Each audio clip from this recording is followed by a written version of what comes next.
Lalu karena kecelakaan kan itu apa nanti? Jangan lupa kalian. Aktivitas gempa susulan Flores masih dalam pemantauan Badan Meteorologi, Klimatologi, dan Geofisika atau BMKG untuk memastikan perkembangan kondisi kegempaan di wilayah Nusa Tenggara Timur. BMKG mencatat gempa susulan terbesar memiliki kekuatan magnitudo 6,2. Dari ribuan gempa susulan, sebanyak 32 gempa memiliki magnitudo di atas 5 dan tidak berpotensi tsunami. Selain itu, 141 gempa susulan dirasakan masyarakat di sejumlah wilayah terdampak. Total gempa susulan yang terjadi sebanyak 7.029 setelah gempa utama magnitudo 7,7 yang terjadi pada 15 Agustus lalu. Masyarakat diminta tetap waspada, namun tidak panik menghadapi aktivitas gempa yang masih berlangsung. Warga juga diimbau menjauhi bangunan yang mengalami kerusakan akibat guncangan gempa.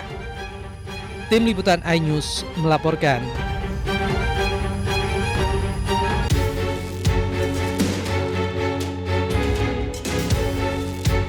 Berdasarkan data BNPB Kabupaten Nagekeo per Minggu 23 Agustus 2026 dari total 9.644 rumah yang rusak, sebanyak 3.218 rumah yang mengalami rusak berat, 1.598 rusak sedang, dan 4.828 lainnya rusak ringan.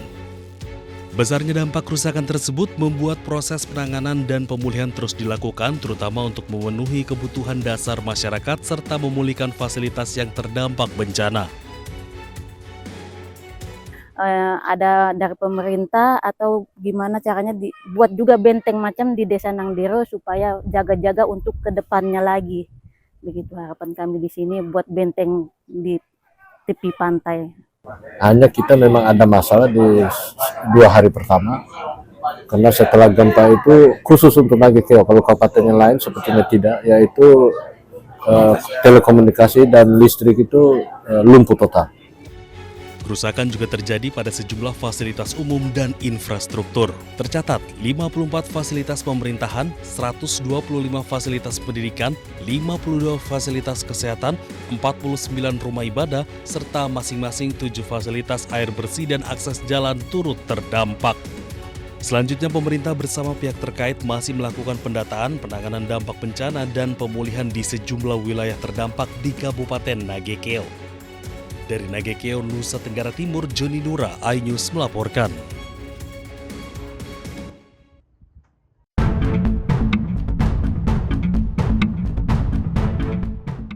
Lebih dari 80 rumah adat hangus dilalap api hingga nyaris rata dengan tanah usai kebakaran besar di Kampung Adat Sade, Desa Rambitan, Lombok Tengah.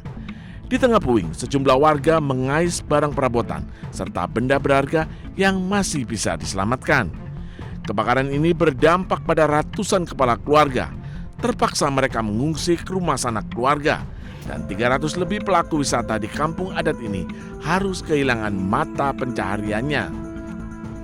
Sementara itu, posko darurat juga sudah dibangun untuk membantu logistik, kesehatan, dan juga pembuatan dapur umum. Petugas juga masih melakukan pendataan untuk memastikan jumlah pasti korban terdampak. Pak, korban jiwa nggak ada ya? Alhamdulillah nggak ada.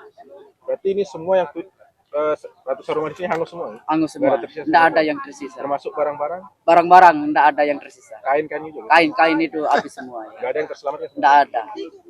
Jumlah rumah di sini berapa? 150 kan. Berapa kakaknya? 700 orang. 700 orang. Kebakaran besar melanda Desa Adat Sade, Lombok Tengah, Sabtu malam lalu. Menurut warga, api pertama kali terlihat dari tengah-tengah permukiman, lalu dengan cepat merambat ke rumah lainnya. Sementara penyebab kebakaran masih belum dipastikan, namun diduga karena ada arus pendek listrik. Dari Lombok Tengah, Nusa Tenggara Barat, Emma Widiawati, iNews melaporkan.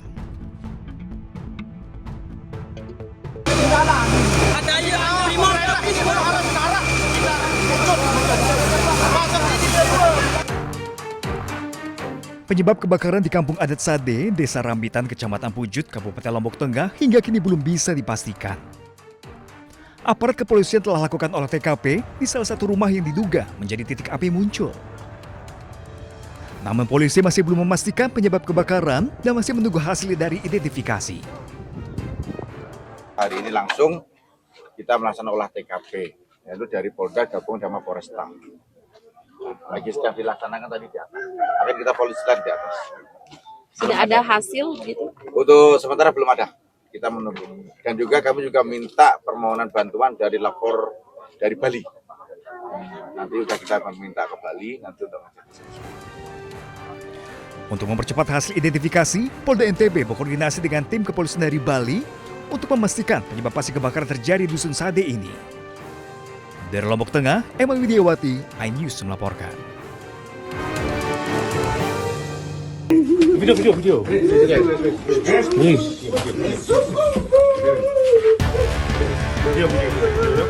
Petugas Satres Narkoba Polres Pelabuhan Tanjung Perak menangkap pria pengedar sabu berinisial IRF di kawasan Benteng Dalam, Semampir, Surabaya, Jawa Timur.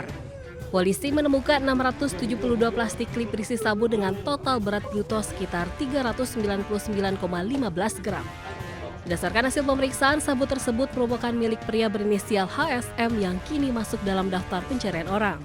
Pelaku telah membantu menjual dan mengedarkan sabu milik HSM sejak September 2025 hingga Agustus 2026. Dari peredaran sabu yang dilakukannya selama hampir 11 bulan, pelaku mendapat uang sekitar 400 juta rupiah. Pelaku menjual sabu dalam beberapa ukuran dengan harga mulai Rp100.000 hingga Rp400.000.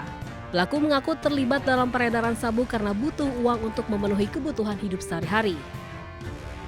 Sistem kerja tersangka IRF dalam menjual, mengedarkan narkotik jenis sabu yang disuruh oleh saudara HSM, panggilan DPO tersebut, mulai dari 07.00 sampai dengan 23.00 WIB.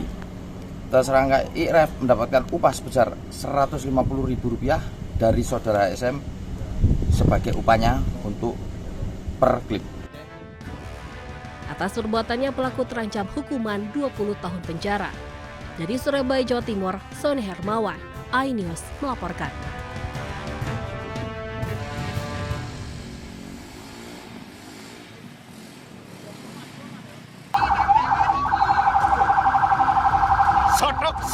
Armada pemadam kebakaran ini terjebak kepadatan karnaval Son Horeg di Desa Jambe Arum, Balung, Jember.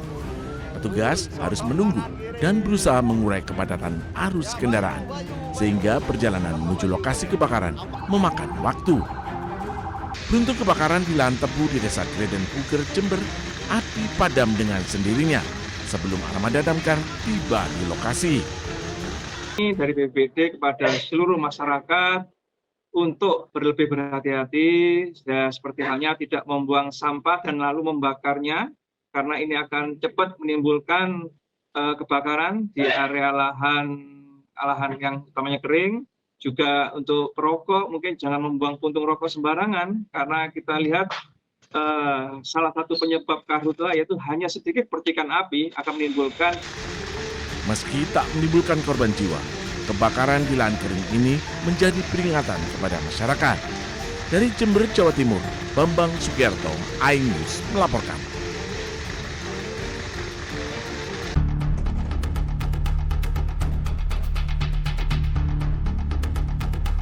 Serangan mematikan menghantam kamp pengungsi di Gaza Tengah. Serangan Israel ini menewaskan 1 orang dan melukai sejumlah warga Gaza. Tim pertahanan sipil berjuang memadamkan api di lokasi, sementara warga memeriksa puing-puing kamp pengungsi. Saksi mata Nasir Hasan mengklaim Israel menargetkan individu di dekat kamp pengungsi. الصبح تم استهداف أحد الأشخاص بجانب المخيم، كان عابر سبيل شمال والله ما نحن عارفين. بعد بساعة اجى أحد الأشخاص اتصلوا عليه قالوا له اخلوا كل المكان. قبل ساعة كما ترى وتشاهد تم قصف المكان المستهدف وتم تدمير المخيم بالكامل. هذا المخيم يعود لعائلة واحدة تقريبا حوالي 100 نفر وشيء، وهم كلهم متشتتين ومرميين في الشوارع. ولا حول ولا قوة إلا بالله.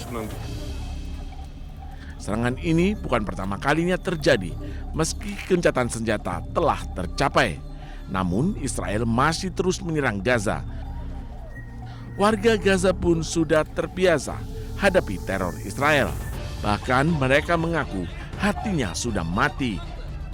هنا في البراكس العشرين براكس حذروا المنطقة أول ضربة ضربوها صار في شهيد يعني طبعا بس عفناهم 100% وبعد هيك حذروا المكان وزي ما أنت شايف يعني حذروا المكان وطلعوا الناس عادي يعني عادي قلوبنا ماتت قلوبنا احنا بالنسبة احنا عايشين بلا إحساس وبلا روح يعني كل يوم بنواجه الأشياء هذه يعني وين ما كان حنواجه الأشياء هذه احنا بالنسبة لنا خلصنا.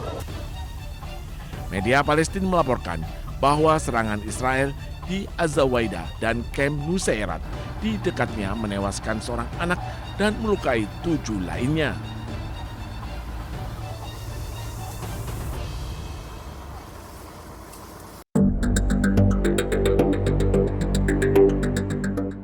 Perang antara Amerika Serikat dengan Iran memasuki babak baru. Setelah sebelumnya saling serang, kini kedua negara bersiap perang ekonomi. Amerika Serikat akan menyiapkan sanksi ekonomi baru terhadap Iran. Rencananya, sanksi baru akan diumumkan oleh Menteri Keuangan Amerika Serikat, Scott Bessent, hari ini. AS menyebut langkah ini sebagai bagian dari isolasi ekonomi terkoordinasi terbesar dalam sejarah dunia. Sebelumnya, Presiden Amerika Serikat Donald Trump juga sempat menyebut sanksi akan dijatuhkan sampai Iran mau menghentikan proyek nuklirnya. Trump juga mendesak sekutu Amerika Serikat dan negara lain untuk menghentikan hubungan bisnis dengan Iran. Sebelumnya, AS dan Iran menandatangani memorandum kesepahaman Islam Abad pada 18 Juni. Perjanjian ini sempat mengakhiri operasi militer dan membuka jendela waktu 60 hari untuk negosiasi penyelesaian akhir. Batas waktu tersebut telah berakhir tanpa kesepakatan akhir. Kini, kedua negara saling klaim Selat Hormuz dan mengancam akan kembali saling serang.